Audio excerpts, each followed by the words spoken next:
Greetings folks, I'm Tanooki and today I will be reviewing the PlayStation 4 version of Yooka Laylee.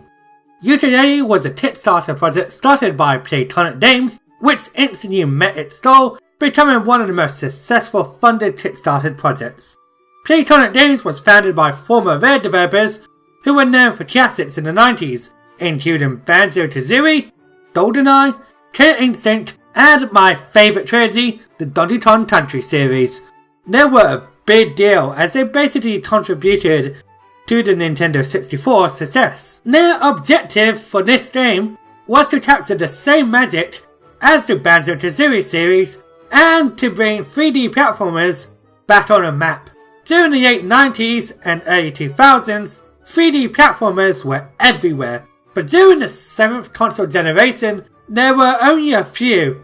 But 2017 became the revival of the genre, with games like Hat in Time, Crash Bandicoot Insane Trilogy, Super Mario Odyssey, and of course, Yooka Laylee. My memory with Banjo-Kazooie is a bit hazy, as I haven't played the game in over a decade, so I won't be wearing any nostalgia goggles for this review. The game was released in April 2017, but has been updated a few times to fit some technical issues, so I will be reviewing the current version of the game.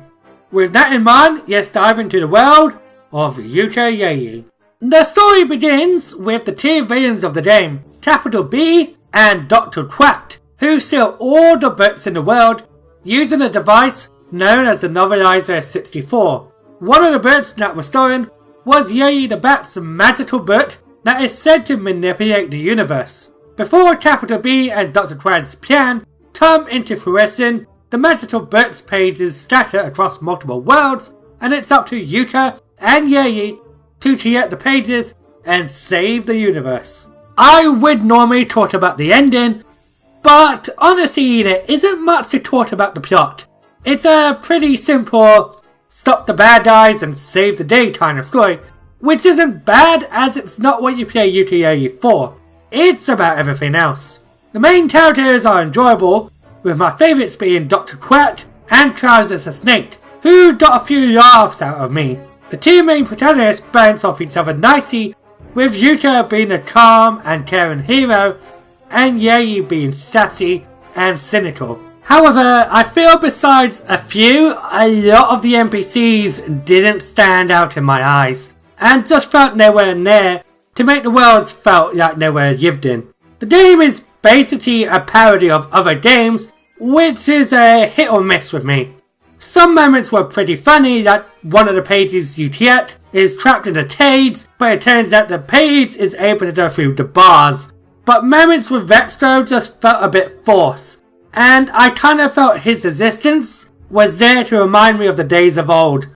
There are a total of 5 worlds, if you're not including the hub world.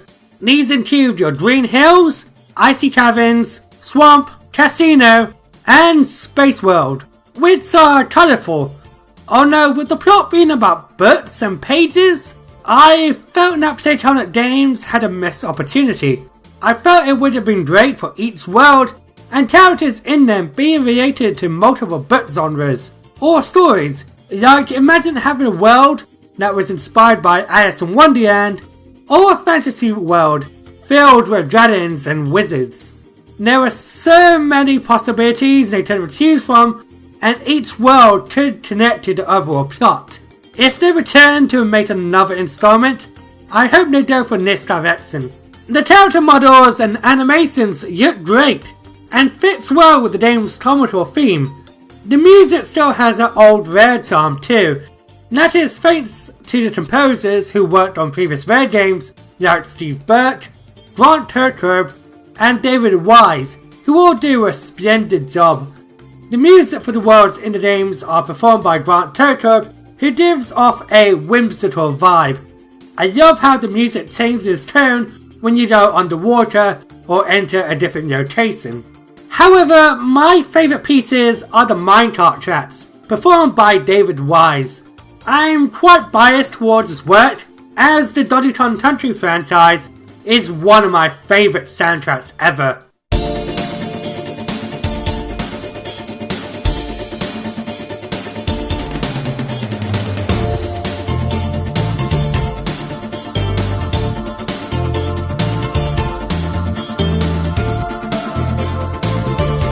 Overall, if you love Rare's old music, Yooka Laylee does not disappoint in that department.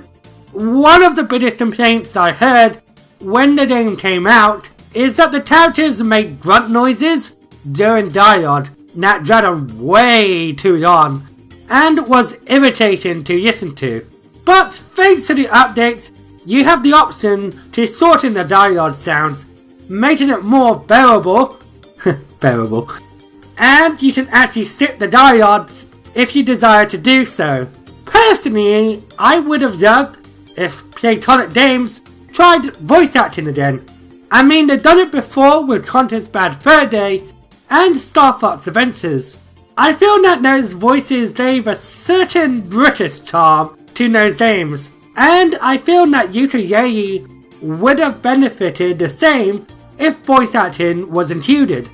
The most important thing in a 3D platformer is, of course, the gameplay, and Yooka Laylee succeeds this, for the most part. The goal is to get 145 pages, but you only need to get 100 pages to complete the story. 25 pages are scattered between each world, each with their own task. I like the freedom the game provides, as you can practically do any task in any order, and in case you are struggling with a task, or you don't have the ability yet to overcome it, you can always tackle another and come back to it later. The pages are also used to expand a world size, which I do enjoy as it makes it easier to rotate the collectibles without being intimidated by the size of the environments. The pages are not the only collectibles, as you have quills, which are like coins in the Mario games, and they help you guide the player to the next destination.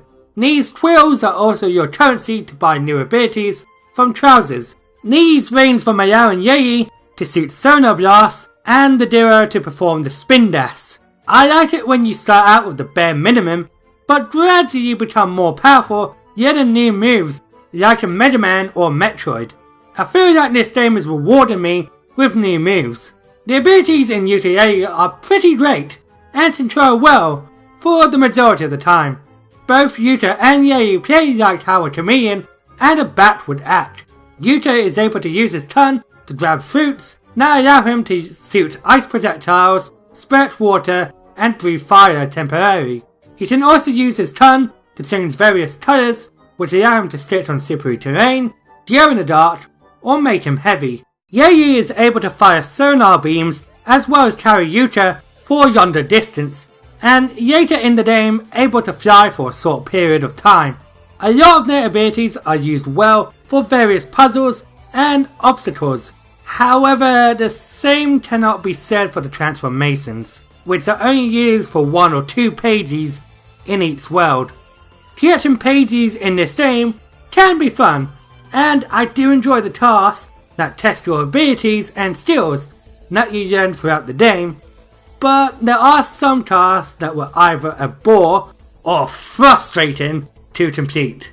I found the extra arcade minigames to be dull, especially the hurdle hijinks minigame, which is an endless runner style game that feels way too long and frustrating to play, with no way of going forward if you get pushed back. The annoying thing is, even if you beat Retro's high scores the first time, you have to do them again to get another pagey from him. I think it would have been better to give you 2 pages if you beat his high score the first time. Then you have Kartos' minecart courses.